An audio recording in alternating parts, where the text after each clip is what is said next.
तलबा व तालिबात Farooq foundation online school के ज़रिए यकसा निसाब के मुताबिक तालीम हासिल करें। अगर हमारी वीडियोस पसंद आएँ तो चैनल को सब्सक्राइब करें और दोस्तों के साथ शेयर करें और बेल आइकन को लाजमी प्रेस करें ताकि आने वाली नई तालीमी वीडियोस आपको मिल सके। Bismillahirrahmanirrahim. Assalamu alaikum dear students. I am Faisal. I am here to represent recording number 23, class 8 general science chapter number 5 chemical reactions. सबसे पहले आपके लिए एक छोटा सा मैसेज कि ऑनलाइन क्लासेस ऑनलाइन स्कूल के जरिए आप अपने तालीमी इम्तिहानात में नुमाया मार्क्स हासिल कर सकते हैं। आप अपनी तालीम और उम्र के हिसाब से मजीद तालीम हासिल करें।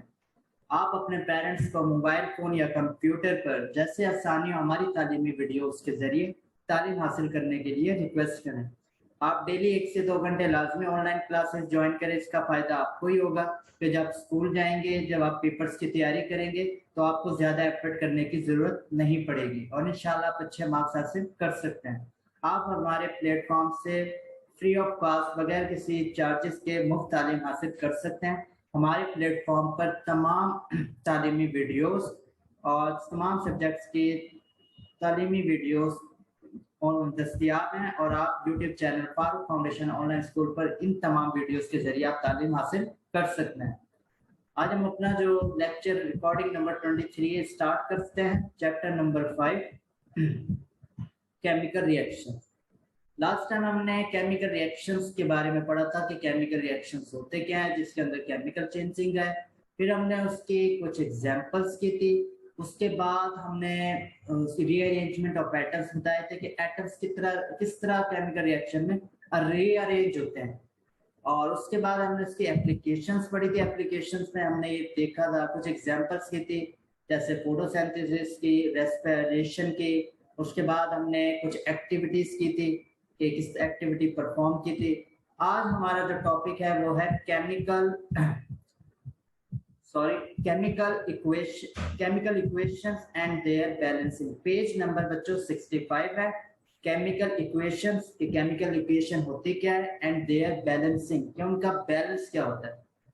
एक्चुअली मैं अगर आपको कहूं कि केमिकल इक्वेशंस, हम इसको समझते हैं। अब केमिकल इक्वेशन की डेफिनेशन है, chemical equation is the representation, एक रिप्रेजेंटेशन है of a chemical reaction in terms of symbols, formula and sign.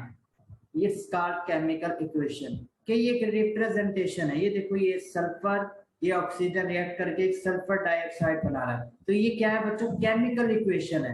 ये इक्वेशन हमें बता रही है कि सल्फर एटम, ऑक्सीजन का जो एटम्स है ये आपस में क्या कर रहे हैं? रिएक्ट कर रहे हैं। प्लस का साइन रिएक्ट कर रहे हैं और एक प्रोडक्ट बना रहे हैं। ये एरो का साइन बता रहा है ये रिएक्शन, ये प्रोडक्ट बना रहा है। तो ये क्या, कौन सी इक्वेशन कहलाएगी? Chemical equation. जिसके अंदर केमिकल रिएक्शन हो रहा हो वो कौन सी इक्वेशन कहलाती है? केमिकल इक्वेशन कहलाती है। इन अ केमिकल इक्वेशन, वो कहता है केमिकल इक्वेशन में द रिएक्टेंट, जो रिएक्ट करते हैं, and products are separated by an arrow.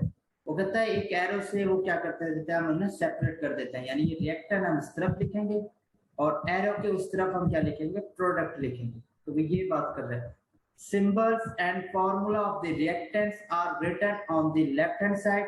कि जो रिएक्टेंट्स हैं उनके सिंबल्स, अब हम पूरा सल्फर लिखने के बजाय एस लिख देते हैं तो ये सिंबल है। ऑक्सीजन पूरा लिखने के बजाय हम इसको O2 लिख देते हैं। तो कहते हैं ये जो सिंबल्स हैं और formulas of the reactants are written on the left hand side, इसको हम लेफ्ट हैंड साइड पर राइट करते हैं। Whereas जबकि the products are written on the right hand side, ये right hand side पे हम हमेशा प्रोडक्ट लिखते हैं, ठीक है। लेफ्ट हैंड साइड पे रिएक्टेंट आएंगे और राइट साइड पे क्या आएंगे बच्चों? प्रोडक्ट है। Left hand side of the arrow, while the arrow is directed towards the product, कि एरो का जो साइन होता है, ये जो हेड है इसका, ये किसकी तरफ इसको डायरेक्ट करता है? प्रोडक्ट की तरफ। ये बताता है कि ये दो चीजें आपस में रिएक्ट हुई है। फिर ये एरो बताता है कि ये चीज इसके बाद बनी है, एक नई चीज बनी है। तो वो यही कह रहे हैं कि the arrow is directed towards the products are written on the right hand side of the arrow. The arrow is directed towards the products Physical state of reactants and products are also expressed along with their formula or symbol by SG aqueous, which are stand for solid, gas and liquid. एक छोटी बात कहता है, वो कहता है इन symbol के साथ एक छोटा सा ही ब्रैकेट में आपको S नजर आ रहा है, तो वो स्टेट बताता है कि सल्फर सॉलिड फॉर्म के अंदर है, S लिखेंगे तो सॉलिड फॉर्म। अब ऑक्सीजन के आगे देखो ब्रैकेट में G लिख रहा है, ये G छोटा सा ब्रैकेट, तो ये हम इसलिए लिखते हैं कि हम बता सकें कि ऑक्सीजन को हम किस फॉर्म के अंदर इस्तेमाल करना है। तो ऑक्सीजन गैसियस फॉर्म के अंदर यूज करना है, तो हमने उसके लिए J लिख दिया। अब प्रोडक्ट जो बनी है सल्फर डाइऑक्साइड, उसके आगे हमने लिखा है G। इसका मतलब है कि जो हमारी प्रोडक्ट बनी है वो गैस है, वो कोई भी गैस है। अगर मैं यहाँ S लिख देता ब्रैकेट के अंदर छोटा सा, तो इसका मतलब है जो हमारी प्रोडक्ट बनी है वो सॉलिड है। तो वो ये चीज स्टेट्स बताती है कि हम ये जो सल्फर लिए इसे हमने सॉलिड में लिया, ऑक्सीजन लिए हमने गैसियस फॉर्म में, ये आपस में मिलकर एक प्रोडक्ट बना रही है, जो कि प्रोडक्ट भी क्या है, गैस है। ठीक हो गया, तो ये बात कर रहे हैं। फॉर एग्जाम्पल, मिसाल के तौर पे the chemical equation representing the reaction of sulfur with oxygen to form sulfur dioxide is written। तो कहते हैं केमिकल इक्वेशन है जो कि रिप्रेजेंट कर रही है सल्फर को किसके साथ, ऑक्सीजन, और क्या चीज बन रही है, सल्फर डाइऑक्साइड। तो सल्फर डाइऑक्साइड ये की केमिकल इक्वेशन है। क्लियर हो गई केमिकल इक्वेशन क्या होती है, जो केमिकल रिएक्शन को बताए। केमिकल इक्वेशन ऐसी इक्वेशन जो केमिकल रिएक्शन को बताए। The chemical equation written above shows that, वो कहते हैं अब इसके बारे में बता रहे हैं। The chemical equation written above shows that sulfur in its solid state, ये भी मैंने बताया था कि सल्फर के आगे S लिखा है छोटा सा, तो इसका मतलब है सल्फर किस फॉर्म में लिया गया है, सॉलिड स्टेट में, रिएक्ट्स विद ऑक्सीजन गैस, और किसके साथ करता है, ऑक्सीजन गैस के साथ। क्यों, क्योंकि हमने इसके आगे छोटा सा G लिख दिया कि ये गैस फॉर्म के अंदर। The product of the reaction, ये जो प्रोडक्ट बना, ये प्रोडक्ट है बच्चों, और ये क्या है, रिएक्टेंट है। एक रिएक्टेंट ये और एक रिएक्टेंट ये, यानी दो रिएक्टेंट मिलके एक प्रोडक्ट बना रहे हैं। The product of the reaction sulfur dioxide is also a gas। Sulphur dioxide भी क्या है, गैस, क्योंकि उसके आगे हमने छोटा सा J लिखा कि ये हमें पता लगे कि प्रोडक्ट गैस है, सॉलिड है ये। The sign S and G indicate physical state of reactant and product। कहते हैं जो ब्रैकेट में छोटे से साइन है S और G वाले, वो हमें बताते हैं कि इसकी फिजिकल स्टेट क्या है, क्या ये सॉलिड के अंदर है, क्या ये गैस के अंदर है। नेक्स्ट हम मूव करते हैं सिमिलरली, फॉर एग्जांपल वो बता रहे हैं। Similarly the chemical equation given below indicates that zinc in its solid state react with aqueous solution of sulfuric acid and produces aqueous solution of zinc sulfate and hydrogen gas। और कहता है एक और एक एग्जांपल ले लेते हैं जिसके अंदर zinc in its solid state, zinc कौन से स्टेट में, सॉलिड स्टेट में, एस लिख दिया, रिएक्ट करता है।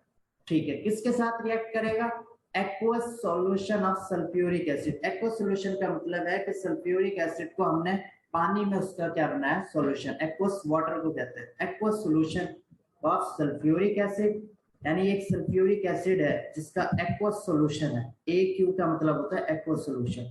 एक्वस सॉल्यूशन सल्फ्यूरिक एसिड का किसके साथ रिएक्ट करवाया हमने, जिंक के साथ, and produces aqueous solution of zinc sulfate। उसके नतीजे में एक जिंक सल्फेट एक प्रोडक्ट बनी है जो भी aqueous solution है, जो भी क्या है प्रोडक्ट, aqueous solution है। इसके अलावा और क्या चीज बनी है, हाइड्रोजन बनी है, उसके आगे हमने लिखा है गैस, यानी हाइड्रोजन गैस फॉर्म। वो ये यही कहना चाह रहा है कि जिंक का रिएक्शन हमने करवाया सल्फ्यूरिक एसिड, यानी सल्फ्यूरिक एसिड हमने एक बीकर के अंदर ले लिया, सॉल्यूशन है उसका, एक्वस सॉल्यूशन है ये सल्फ्यूरिक एसिड। ठीक है साहब, इसके अंदर हमने जिंक डाल दिया।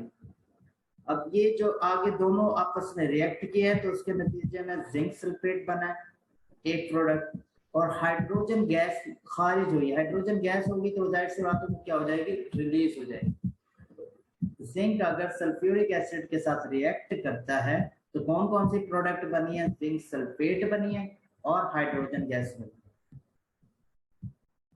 आगे वो कहता है बैलेंसिंग द केमिकल इक्वेशन। अब सबसे बड़ी बात होती है कि केमिकल इक्वेशन को बैलेंस करना। कि बैलेंस करने का क्या मतलब है बच्चों, मेरी बात सुनिए। ये केमिकल इक्वेशन मैं इसको लिख देता हूँ। एक केमिकल इक्वेशन है कि 2 हाइड्रोजन के मॉलिक्यूल, हमें पता है हाइड्रोजन भी किस फॉर्म में एग्जिस्ट करता है, H2 की फॉर्म में, खाली H की फॉर्म में नहीं करता। 2 हाइड्रोजन के मॉलिक्यूल ऑक्सीजन के साथ रिएक्ट कर रहे हैं। ये एरो का साइन में लगा रहा हूं कि एक प्रोडक्ट बना रहे हैं। ये कौन सी प्रोडक्ट बना रहे हैं? 2 वाटर के मॉलिक्यूल बना रहे हैं। अब बैलेंसिंग केमिकल इक्वेशन क्या होती है? बैलेंस करना। अब मुझे ये बताओ कि 2 हाइड्रोजन के मॉलिक्यूल, एक मॉलिक्यूल है ऑक्सीजन का, उसके साथ रिएक्ट कर के कितने वाटर के मॉलिक्यूल बना रहे हैं? 2 बना रहे हैं। तो ये क्या बैलेंस है इक्वेशन या नहीं? इसको अब हम देखते हैं। बैलेंस इक्वेशन में आपने सिर्फ एटम्स को देखना होता है कि एटम्स की तादाद रिएक्टेंट में भी, जितनी एटम्स की तादाद रिएक्टेंट के अंदर मौजूद हो उतनी ही तादाद किसके अंदर बच्चों होनी चाहिए? प्रोडक्ट के अंदर। ये नहीं कि रिएक्टेंट में एटम्स की तादाद टोटल है 5 फॉर एग्जांपल, मिसाल के तौर पर, और प्रोडक्ट में उसकी तादाद हो जाए 6 या प्रोडक्ट में उसकी तादाद हो जाए 4, तो ये इक्वेशन गलत होगी। ये केमिकल इक्वेशन बैलेंस नहीं है। बैलेंस का मतलब है मुतवाज़ी, ठीक है, बराबर की होनी चाहिए। तो मैं इसको इरेज कर देता हूँ।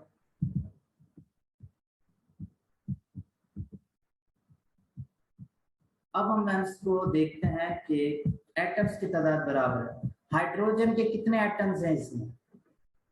हाइड्रोजन के कितने एटम है? H2, ये 2 एटम, ये और 2 इनके साथ जो मल्टीप्लाई हो रहा है, 2 मॉलिक्यूल है ना, तो कितने एटम हो गए हाइड्रोजन के? 4, यानी 2 दूनी 4 एटम हो गए हाइड्रोजन के। जमा ऑक्सीजन के कितने एटम है? O2, ऑक्सीजन एक मॉलिक्यूल है, उसके अंदर कितने एटम है? 2। अब टोटल कितने हो गए रिएक्टेंट?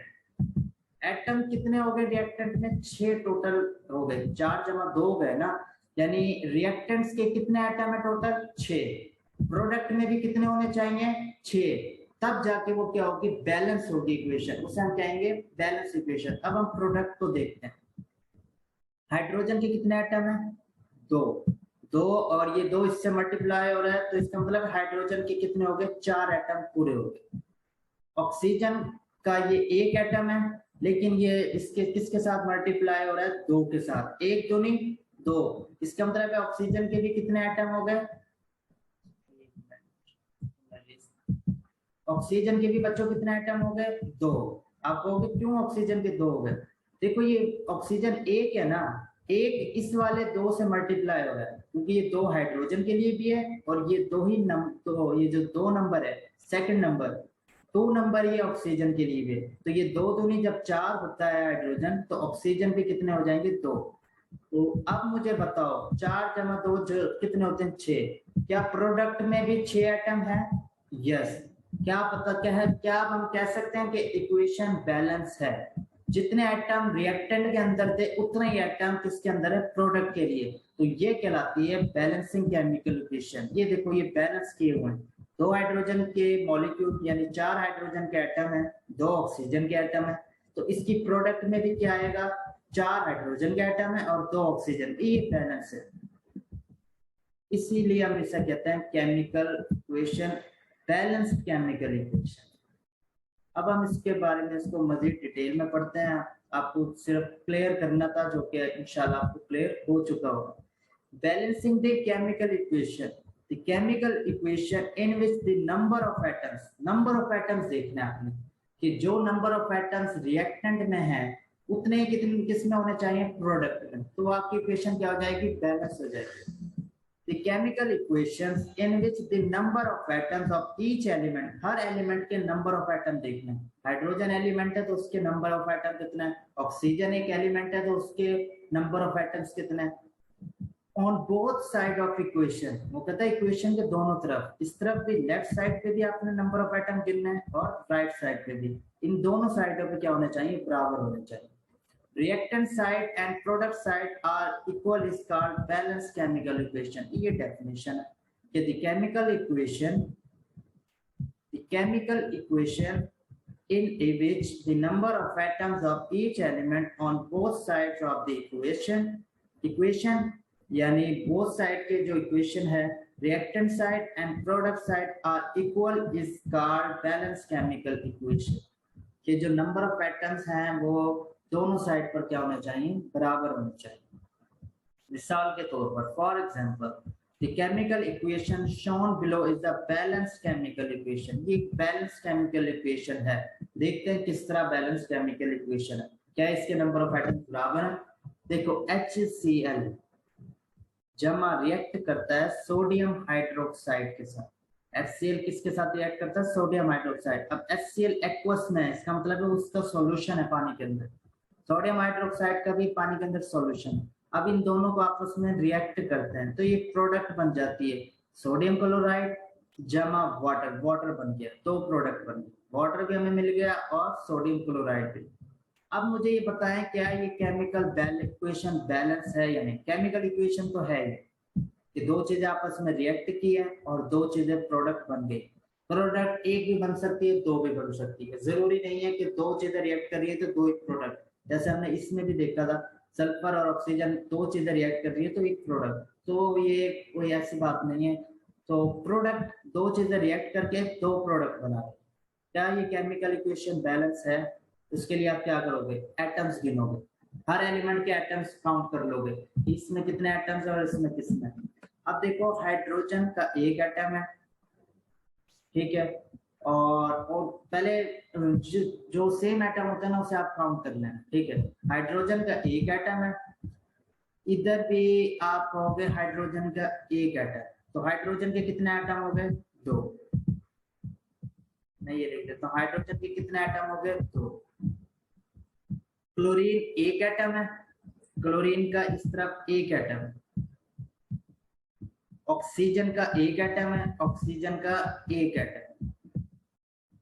सोडियम का कितने एटम है? सोडियम का भी एक एटम। टोटल कितने एटम हो गए बच्चों? 2 जमा 1 3 plus 1 4 plus 5, total 5 atoms react कर रहे हैं लेफ्ट साइड। ठीक हो गया, टोटल 5 एटम्स रिएक्ट कर रहे हैं लेफ्ट साइड पे, जिसमें से 2 हाइड्रोजन के एटम थे, एक क्लोरीन का था, एक ऑक्सीजन का था, एक सोडियम का था, और ये आपस में मिल गए, यानी 5 एटम ये रिएक्ट हो रहे हैं। अब प्रोडक्ट में भी कितने होने चाहिए? 5 एटम होने चाहिए। ऐसे ही है ना, 5 एटम। अब देखते हैं प्रोडक्ट में सोडियम एक, क्लोरीन एक, ये बात क्लियर हो गई। हाइड्रोजन के कितने एटम है? H2 है, 2 हाइड्रोजन। ऑक्सीजन का कितना एटम है? एक। क्या इक्वेशन बैलेंस हो गई? आप हो गए। क्यों? 2 जमा 1 3 जमा 4 जमा 5। और ख्याल रखना है बैलेंस केमिकल इक्वेशन में ये जो एलिमेंट्स के एटम है उनकी तादाद भी क्या होनी चाहिए? सेम। ये नहीं कि 5 एटम इसमें पूरे हैं तो 5 इधर पूरे हैं और एलिमेंट्स में गड़बड़ हो जाए, नहीं। मैं इसको दोबारा बता रहा हूँ, ये एक हाइड्रोजन था, ये दूसरा हाइड्रोजन, ये 2 एटम है हाइड्रोजन के रिएक्ट कर रहे हैं, 2 एटम हाइड्रोजन के बच्चों रिएक्ट कर रहे हैं, तो प्रोडक्ट में भी हाइड्रोजन के 2 ही एटम आने चाहिए। ठीक हो गया, प्रोडक्ट में भी कितने आने चाहिए? 2 एटम आने चाहिए। क्लोरीन का एक एटम रिएक्ट कर रहा है तो प्रोडक्ट में भी कितने आने चाहिए? 1 एटम आना चाहिए। ये नहीं कि हाइड्रोजन का आप इधर 1 कर दें और क्लोरीन के 2 करके आप कहेंगे सर 5 बराबर हो गए। नहीं, आपने एलिमेंट्स के एटम भी देखना है कि एलिमेंट्स में एटम की तादाद भी क्या होनी चाहिए? बराबर होनी चाहिए। तो ये बैलेंस केमिकल इक्वेशन है। अब नेक्स्ट भी आपने खुद करनी है। The chemical equation in which the number of atoms of each element on both sides of the equation, reactant side and product side, is not equal is called unbalanced chemical equation। यानी वो कहता है एक ऐसी chemical equation जिसके अंदर left और right side के एटम्स की तादाद बराबर ना हो, is not equal, is called an unbalanced chemical equation। मिसाल के तौर पर, for example, the chemical equation given below is unbalanced chemical equation। बस मुझे बताओ ये अनबैलेंस क्यों है? हाइड्रोजन के 2 एटम यूज हो रहे हैं, क्लोरीन के 2 एटम यूज हो रहे हैं, यानी 4 एटम ये यूज हो रहे हैं। प्रोडक्ट कितने एटम की बन रही है? 2 एटम की। हाइड्रोजन का एक है, क्लोरीन का एक है। क्या ये बैलेंस है? नहीं। आप कहेंगे सर क्लोरीन के तो 2 एटम थे, प्रोडक्ट में तो 1 एटम आ रहा है, हाइड्रोजन के तो 2 एटम थे रिएक्टेंट में, प्रोडक्ट में तो 1 एटम आ रहा है, तो ये बैलेंस कैसे होगी? ये इक्वेशन कहलाएगी अनबैलेंस इक्वेशन। अब आप इस इक्वेशन को बैलेंस कर सकते हो। किस तरह बैलेंस करोगे? 2 हाइड्रोजन एटम इसके हैं, 2 क्लोरीन एटम इसके हैं, आप यहाँ 2 का साइन लगा दोगे, क्या ये बैलेंस नहीं हो जाएगी? कैसे बैलेंस हो जाएगी? अब हाइड्रोजन के कितने हो गए? 2। क्लोरीन के कितने हो गए? 2। तो ये टोटल एटम कितने हो जाएंगे? 4। ये भी कितने थे? 4। अब ये क्या हो गई? ये बैलेंस हो गई। यानी 2 नंबर अगर मैंने इधर लगाया है तो तब जाके ये इक्वेशन क्या हो गई है बच्चों? बैलेंस हो गई है। अब ये इक्वेशन बैलेंस है कि हाइड्रोजन के 2 एटम, तो यहाँ भी हाइड्रोजन के 2 एटम, क्लोरीन के 2 एटम, तो यहाँ भी क्लोरीन के 2 एटम। तो ये इस तरह हम इक्वेशन को बैलेंस भी खुद कर सकते हैं। तो कोई डेफिनेट नंबर ऐड कर दो। अभी हम ये रूल बात पढ़ेंगे तो आप इसमें देखेंगे ये टाइप। अब एक और इसमें मैं देखो कि एक एक्स एटम और एक वाई एटम, ये दोनों आपस में रिएक्ट कर रहे हैं, तो प्रोडक्ट में क्या आना चाहिए? एक्स वाई आना चाहिए, क्योंकि एक्स एक एटम है, वाई भी एक एटम है, वो 2 एटम आपस में रिएक्ट कर रहे हैं, तो उसके बाद प्रोडक्ट में भी क्या आया? एक्स और वाई। तो ये बैलेंस है। ये देखो ये जो पलड़ा है ये बैलेंस है, ये कहलाता है chemical balance equation. Page number 66 पर आ जाए। पेज नंबर 66 पे कुछ रूल्स हैं कि बैलेंस किस तरह कर सकते हैं। मैंने तो अभी आपको 2 नंबर लगाकर बता दिया ना, 2 नंबर तो बैलेंस हो जाए। तो कुछ रूल्स हैं। वो कहता है unbalanced equations can be balanced, कि ऐसी इक्वेशन जो बैलेंस ना हो उसको हम खुद से बैलेंस कर सकते हैं। The trial and error method is commonly used. Trial और एरर मेथड हम क्या करते हैं? यूज करते हैं। हम खुद से कोई नंबर लगा के देखते हैं क्या अब एटम्स की तादाद बराबर हो गई है या नहीं। Is commonly use according to this method. इस मेथड में क्या होता है? कौन सा मेथड हम यूज करते हैं? Trial and error method. कोई आपसे पूछे कि इक्वेशन एक अनबैलेंस इक्वेशन है, आपको उसको बैलेंस करनी है, तो आपने कौन सा मेथड यूज करना है? तो आप कहेंगे हम ट्रायल एंड एरर मेथड हम यूज करते हैं। अकॉर्डिंग टू दिस मेथड, इस मेथड के मुताबिक trial and error process of adjusting coefficient. Coefficient का मतलब है जो हम ऐड कर रहे थे, अभी हमने लास्ट पीछे 2 नंबर ऐड किए, तो ये कोएफिशिएंट है। समटाइम हम 3 को ऐड कर देते हैं, 4 को ऐड कर देते हैं कि एटम्स की तादाद क्या हो जाए? बराबर हो जाए। तो ये कहलाते हैं कोएफिशिएंट। तो वो कहते हैं अकॉर्डिंग टू दिस मेथड, इस मेथड के मुताबिक trial and error process of adjusting coefficients before symbols, यानी हाइड्रोजन है ना, ये एक सिंबल है, उससे पहले हम क्या करते हैं? कोई ऐसा कोएफिशिएंट लगा दें जो एटम्स की तादाद क्या करते हैं? बराबर करते हैं। ये कहलाता है hit and trial and error method कहलाता है। Trial and error method. Trial and error may proceed adjusting coefficient before symbols or formulate is continued till the number of atoms of each atom on both sides equation. हम ये coefficient अपनी भी मर्जी से लगाते रहते हैं, इसलिए लगाते हैं कि एटम्स की तादाद लेफ्ट और राइट में क्या हो जाए? सेम हो जाए। अब देखो मैं इसको लास्ट में पीछे दोबारा जोड़ना, अगर मैं यहाँ अगर ये अनबैलेंस है, अगर मैं यहाँ 2 ना लगाऊं, अगर मैं 2 की जगह फॉर एग्जांपल 3 लगा दूं, फॉर एग्जांपल चले हम 1 से शुरू करते हैं, हम यहाँ में 1 लगा दूं, क्या इक्वेशन बैलेंस हुई है? आप कहोगे नहीं। क्यों? क्योंकि हाइड्रोजन 1 हो गया, क्लोरीन 1 हो गया, जबकि यहाँ पर क्लोरीन 2 थे। तो मैंने कहा यार 1 नहीं आएगा, मैंने 3 लगा के चेक किया कि क्या मैं 3 में बराबर आएगा। तो अब क्या हाइड्रोजन कितने हो गए? 3। क्लोरीन कितने हो गए? 3, जबकि क्लोरीन 2 है, तो मैं कहूंगा कि ये भी सुइटेबल नहीं है ये नंबर। फिर मैंने कहा 2 नंबर लगा के देखता हूँ, तो 2 नंबर लगाने से क्या होगा? एटम्स की तादाद क्या हो गई? बराबर। तो इस तरह हम अपनी मर्जी से देखते हुए एटम्स की तादाद को क्या कर सकते हैं? बराबर कर सकते हैं। अब कुछ रूल्स हैं, उस रूल्स की तरफ जाते हैं। The working rules for balancing our chemical equations are as follows. ये कुछ रूल्स हैं जिससे हम इक्वेशंस को क्या कर सकते हैं? बैलेंस कर सकते हैं। Write the unbalanced equation and count the number of atoms of each element on both sides. वो कहते हैं सबसे पहले तो आप जो अनबैलेंस इक्वेशन है उसको लिख लो, ठीक है, अब अनबैलेंस इक्वेशन लिख ली। फिर उसके बाद आपने क्या करना है, count the number of atoms. Number of atoms आपने बच्चों काउंट करने हैं of each element, her element के, हाइड्रोजन के कितने, ऑक्सीजन के कितने, या जो भी दिया गया on both side, her side पे आपने क्या करना है, नंबर ऑफ एटम्स आपने काउंट कर लेना। अब क्या करना है, सेकंड रूल आपने क्या करना है, work with one element at a time. सबसे पहले तो एक एलिमेंट पर आपने काम करना। अब आप सब चीजों को एक साथ लेकर चलेंगे तो मुश्किल हो जाएगा। मैं आपको पीछे दिखाता हूँ। अब ये सबसे पहले उसने कहा एक इक्वेशन लिख ले। अब आपने total number of atoms count कर लें दोनों तरफ। यहाँ पर 4 एटम है, यहाँ पर भी 4 एटम, यहाँ पर सॉरी 2 एटम। अब मैंने देखना है हाइड्रोजन के भी 2 एटम है, क्लोरीन के भी 2, लेकिन यहाँ पर 1 1। अब मैं सबसे पहले एक एलिमेंट पे काम करूंगा, दोनों पे करूंगा तो मुश्किल हो जाएगा।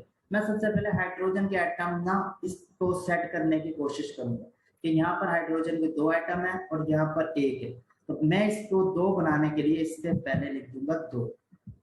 अब मेरे हाइड्रोजन एटम्स की हो गई है तादाद बराबर 2 हाइड्रोजन। अब मैं क्लोरीन को देखूंगा कि क्लोरीन के कितने हैं, 2 एटम।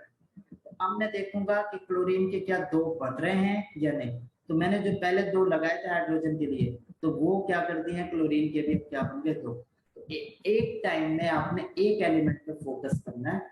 तब पहले उसके एटम्स की तादाद आप पूरी कर लें, फिर अगले एलिमेंट की तरफ जाए, फिर उसकी तरफ। तो इस तरह बैलेंस हो सकती है। उसके बाद वो कहता है work with one element at a time, एक एलिमेंट पे टाइम एक वर्क करें, सिर्फ एक टाइम में। Multiply the symbol of formula. तीसरा रूल क्या है, मल्टीप्लाई द सिंबल और फार्मूला विद सुइटेबल इंटीजर्स। ये अभी मैंने बताया 2 3 4 5, जैसे हम कोएफिशिएंट्स भी कह सकते हैं। आपने उनके साथ क्या करना है, सिंबल को मल्टीप्लाई करके देखना है कि अब एटम्स की तादाद बराबर है या नहीं। 2 से मल्टीप्लाई करके देख लें, 3 से बराबर करके देख लें। अगर एटम्स की तादाद दोनों तरफ बराबर आ रही हो तो आप उसे ओके कर दें। यानी 2 से करके देखें, दोनों तरफ एटम्स की तादाद बराबर नहीं आ रही, फिर आप 3 से करके मल्टीप्लाई करें, तब देखें कि अगर बराबर आ रही है तो वो 3 नंबर आप लिख लें। On that side of the equation where the number of atom of particular element is less and try to balance this। ये कोएफिशिएंट आपने पहले वहां लिखना है जहां पर एटम्स की तादाद कम हो रही है। पहले आप उसको सेट करोगे ना कि हम उस वाले के बराबर में। तो वो ये कह रहा है कि on that side of the equation where the number of atoms of a particular element is less and try to balance this element on both side of the equation। पहले आपने वो कोशिश करनी है कि जहां पर नंबर ऑफ एटम्स कम है वहां पर आपने लिखना है and try to balance this element on both side. उसके बाद आपने दोनों साइड पे क्या करनी है, इक्वेशन को बैलेंस करनी है। Start multiplying with the relatively small number. कोशिश करें कि पहले स्मॉल नंबर से मल्टीप्लाई करना शुरू कर दें। ये नहीं कि डायरेक्ट आप 4 से मल्टीप्लाई करें। आप सबसे पहले 2 से करके देखें, 3 से, इस तरह आगे आगे आप चलते रहें। फोर्थ रूल है repeat the process for all the elements one by one. इसी तरह हर एलिमेंट के साथ आपने ये प्रोसेस करना है। हर एलिमेंट के साथ आपने कोई सुइटेबल सिंबल लगा के देखना है कि क्या इसके एटम्स की तादाद बराबर हो रही है या नहीं। वो कहते हैं balance the diatomic molecules like hydrogen N2O2 etcetera at the end. वो कहता है सबसे जो बेस्ट आपके लिए ये होगा कि जो ये डायटोमिक मॉलिक्यूल है, जैसे हाइड्रोजन H2 के फॉर्म में होता है, नाइट्रोजन N2 के फॉर्म में होगा, ऑक्सीजन O2 के फॉर्म में होगा। इनको आप कोशिश करें कि एंड में बैलेंस करें। इन एलिमेंट्स को आपने एंड में बैलेंस करनी। पहले ऐसे एटम्स को, एलिमेंट्स को कर लो जो सिंगल हो, जैसे सोडियम क्लोराइड है, इस तरह इनको ये आसानी से हो जाएंगे। जैसे और भी हाइड्रोजन सल्फर हो गया, और इस तरह इनके जो है इनको बैलेंस करें। जो डायटोमिक मॉलिक्यूल्स हैं, हाइड्रोजन, नाइट्रोजन, ऑक्सीजन, क्लोरीन, इनको कोशिश करें कि एंड में बैलेंस करने की कोशिश करें। सम एग्जांपल्स हैं तो ये हम बाद में करेंगे। नेक्स्ट आपको मैं इसकी एग्जांपल्स करवाऊंगा। हमने आज ये एग्जांपल की है हाइड्रोजन क्लोराइड क्लोरीन। ये एक अनबैलेंस्ड इक्वेशन थी, इसको हमने बैलेंस करने के लिए एक सुइटेबल नंबर लगा दिया 2। तो इस सुइटेबल नंबर से क्या हुआ कि हमारी इक्वेशन क्या हो गई, बैलेंस। हाइड्रोजन के 2 हो गए, क्लोरीन के 2। नेक्स्ट में हम कुछ एग्जांपल्स करेंगे बैलेंस की, तो आपको बैलेंस इंशाल्लाह इक्वेशन बैलेंस करने आ जाएगा। अल्लाह हाफिज।